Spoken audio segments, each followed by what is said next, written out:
Assalamualaikum warahmatullahi wabarakatuh. Nah, kita memasuki subtema dari sejarah kebudayaan. Jadi di sini ada rincian ya mengenai sejarah bahasa. Jadi sejarah bahasa itu sejarah bahasa ini merupakan subtema dari sejarah kebudayaan. Kemudian sejarah bahasa ini kemudian bisa dirinci dalam bentuk subtema sejarah. Nah, kita lihat misalnya subtema sejarah lingua franca. Jadi lingua franca ini merupakan alat komunikasi antar manusia yang tentu saja berpengaruh ya pada wilayah yang lebih luas atau kalangan yang lebih banyak karena sangat terpengaruh dengan adanya migrasi ya. Jadi biasanya bahasa itu akan sangat berkembang, akan tersebar kemana-mana kalau terjadi migrasi, artinya tidak hidup di lingkungannya sendiri, tetapi ia mendatangi lingkungan-lingkungan lain, kemudian melakukan interaksi dan transaksi kebudayaan, maka bahasa ini bisa kemana-mana. Atau bahasa bisa dipakai oleh siapa saja. Jadi semuanya tergantung dari para penuturnya. Ya, jadi sebagai contohnya di Indonesia adalah bahasa Melayu. Jadi bahasa Melayu ini penuturnya ada dalam jumlah yang besar sehingga memungkinkan bahasa Melayu itu menjadi lingua franca di Asia Tenggara.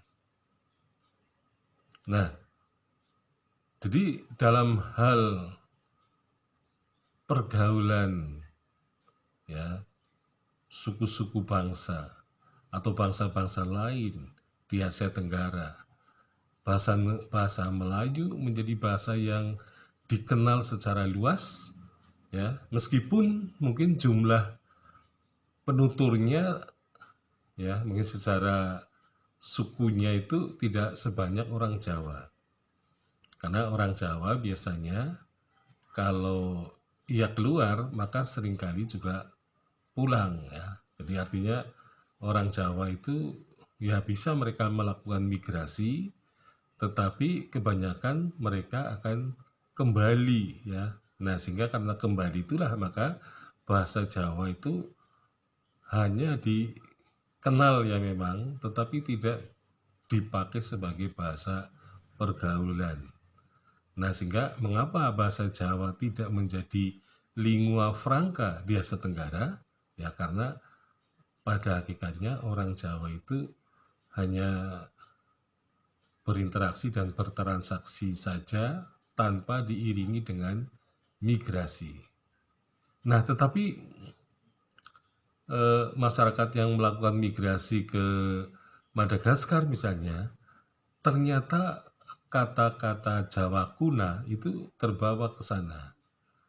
Nah, ternyata bukan karena ia adalah orang Jawa, tetapi rupanya orang Melayu itu justru sudah berinteraksi dengan suku-suku lain ya. Jadi sebenarnya nenek moyang ya bangsa Madagaskar itu adalah merupakan keturunan orang Melayu dan juga suku Dayak Manyaan di Kalimantan Tengah, yang kemudian dari situ kemudian muncul ya katakanlah Melayu, tapi Melayu campuran gitu ya. Jadi dari orang Melayu yang disebut orang Banjar, itulah yang melakukan migrasi ke Madagaskar.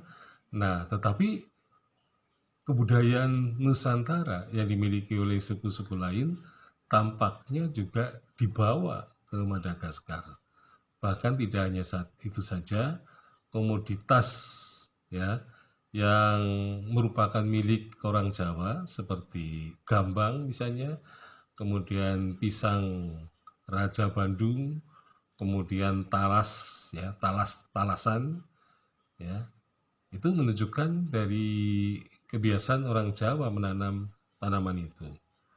Nah, tetapi di satu sisi juga ditemukannya adalah adanya kain, yaitu kain tradisional yang kalau kita lihat motif-motifnya itu mirip sekali dengan kain-kain tenun yang diproduksi oleh masyarakat di Nusa Tenggara. Jadi pada prinsipnya ada kemiripan-kemiripan meskipun sebenarnya orang Jawa pada masa lampau juga sudah mampu sebenarnya membuat kain-kain seperti kain-kain masyarakat dari Indonesia Timur. Tetapi tampaknya karena Jawa ini terlalu katakanlah maju, kemudian orang Jawa kelihatannya tidak lagi mengembangkan kain yang dimilikinya sendiri, tetapi sudah menggunakan kain yang merupakan pengaruh dari zaman kolonial. Jadi sebenarnya tahun-tahun 70-an kita masih bisa melihat kain-kain Jawa ya yang sebenarnya motif-motifnya mirip-mirip dengan kain-kain di Nusa Tenggara. Tetapi di Jawa ada juga kain-kain yang polos, baik itu putih maupun merah gitu ya. Jadi kain tenun Jawa zaman dulu itu sering dipakai untuk menggendong rinjing ya di punggung para perempuan itu, atau seringkali kain itu dipakai sebagai celana lancingan orang Jawa pada masa yang lampau. Jadi yang merah dan putih seringkali dipakai sebagai lancingan atau penutup bagian kelamin ya, terutama pria. Jadi celananya seperti celana sumo. Ya, jadi itulah bentuk warisan kebudayaan Indonesia yang mungkin sekarang sudah hilang dari peredaran. Nah, jadi bahasa Melayu itu bisa diterima oleh kalangan yang lebih luas karena faktor-faktor migrasi. Ya, sehingga kemudian bahasa Melayu menjadi lingua franca di Asia Tenggara. Sekian, Assalamualaikum warahmatullahi wabarakatuh.